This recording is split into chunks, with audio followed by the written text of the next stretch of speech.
What's up, everyone? Welcome to this day in Philly sports history for March 22nd, 2023. I'm your host, Jim Montgomery. I want to wish everyone who celebrates a very blessed Ramadan. Let's start with today's Philly sports women's history spotlight. Today, we're going to go with one of the best to ever do it. We're going to spotlight Carly Lloyd, the Delran, New Jersey native who was a professional soccer player.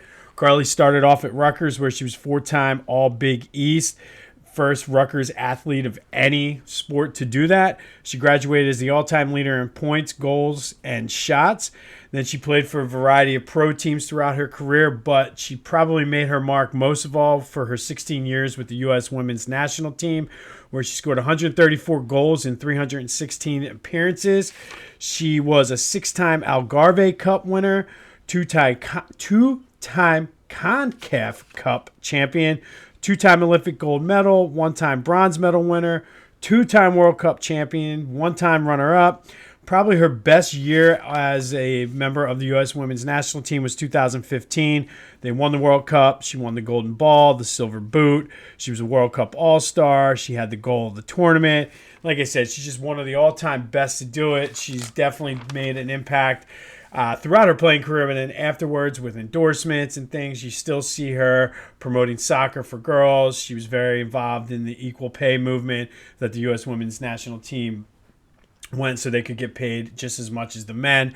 So shout out to you, Carly Lloyd from Delran, New Jersey. Again, one of the best soccer players to ever do it. All right, so let's move on.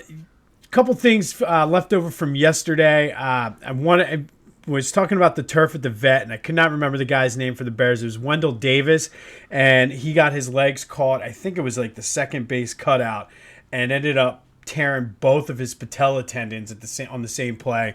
So it was Wendell Davis. I could not think of his last name, but I remember the play vividly. I remember he was for the Bears. Also, some feedback from yesterday, and it was very interesting to me. The feedback was definitely divided along generational lines. And most people, my generation, we can see the beauty and the value of Citizens Bank Park and Lincoln Financial Field. But the vet, for people in my generation who grew up with those terrible Phillies teams, some of those terrible Eagles teams, the choking Eagles teams and things like that, somehow we symbolize and take the vet as part of that, and we just kind of fell in love with it. There's a lot of older guys, probably my dad's generation, even slightly younger, who hated the vet because they just felt like it was a very just concrete, unwelcoming place to be. They loved Connie Mack Stadium.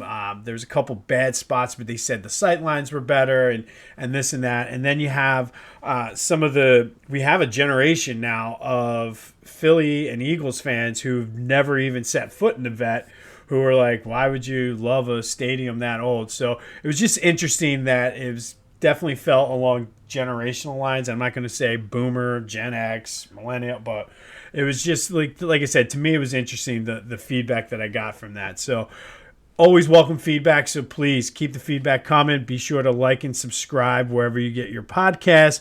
Every little bit helps the algorithm out. All right. Flyers update, not helping themselves out in the, the push for a better draft pick. They won 6-3 last night. Again, I guess it's better than nothing. It's just very frustrating that they were there. They're close. They need to just stay within striking distance and not get too high, because I think the NHL has a rule where you can't move a certain amount of spots up. So, but they beat the Panthers 6-3 last night. Having a pretty decent homestand.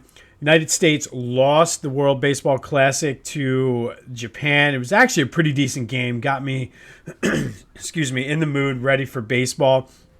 Trey Turner, so glad he's on our team. He's hot.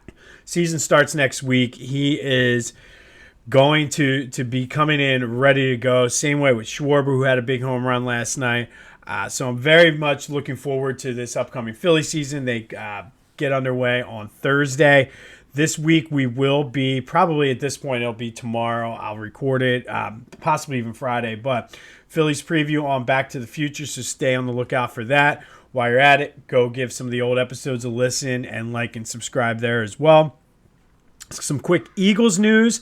They did make a couple of signings. They signed linebacker Nick Morrow from the Bears. He's a solid. I feel like this is like a Howie type move where it's 1 year, prove it deal. He's had more success, I feel, than he has not with contracts like this. So hopefully this one will work out. So essentially, we traded TJ Matthews for Nick Morrow with the Bears. But they also signed a safety from the Saints, Justin Evans, to provide some depth. So I think what this means is he's probably going to be looking safety in the draft. Don't be surprised if he makes a move on draft day. They have some picks to play around with. Also, they signed traded for CJ Gardner-Johnson right before the season started last year. So lots of time for Howie to do some Howie things. I do think, though, with the signing of Nick Morrow and not really much else in the linebacker front, I do feel that it's going to be Nakobe Dean's job to lose, and I'm looking forward to it. Hopefully he can live up to the hype. All right, so today we're going to go back and we're going to do two random record-setting days, one basketball, one hockey. So first we're going to go back to March 22nd, 1960. The Philadelphia Warriors and the Boston Celtics combined for an NBA playoff record. I could not find an official stat on this. It might be an all-time NBA record, but they combined for 169 rebounds in Game 5 of the Eastern Division Finals. The Warriors won 128-107. Now, you might be wondering, all right, man, they must have just been missing a ton of shots. The Warriors shot 44%, which isn't bad. The Celtics did shoot 29%. There was 259 field goals attempted in this game, and I really tried hard to find what the stats were, but I couldn't find anything. But this was hands down the most I've seen in a non-overtime game. And again, there might be one or two here, but most of the high rebound games happened like in the 60s. So I don't know whether it was because of some of the rule changes, lack of a three-point line, or whatnot. But on this day in 1960, the Warriors and the Celtics would combine for an NBA playoff record 169 rebounds in one game. It was a playoff game. Ultimately, the Warriors would lose in overtime. Their days in Philly at this point were numbered as the Nationals were getting ready to move down to replace them when they moved to San Francisco. And then finally, on this day in 1984, the Flyers beat the Penguins 13-4 and set a franchise record for goals in a game. Ilka Smith, I don't even know. I'm gonna butcher it, but Ilka Smasalo and Dave Poulin both had hat tricks for the Flyers. They actually would go on, ironically enough, to tie this record again the following season in October against the Canucks, record that still stands today. So on this day in 1960, the Warriors and the Celtics combined for NBA playoff record, 169 rebounds, and the Flyers score 13 goals in a 13-4 victory over the Penguins in 1984. Set the franchise record, 4 goals in a game, and then they eventually tied it the following season. Like I said, keep giving me feedback. I appreciated the feedback on the vet and everything. Hopefully we have some good Eagles news coming up. Still waiting to see how that Jalen Hurts extension plays out. But shout out to Carly Lloyd. Have a blessed Ramadan for everybody who celebrates. This has been This Day in Philly Sports History. I'm Jim Montgomery. Go have yourselves a Wednesday. And until next time, I'll see you when I see you.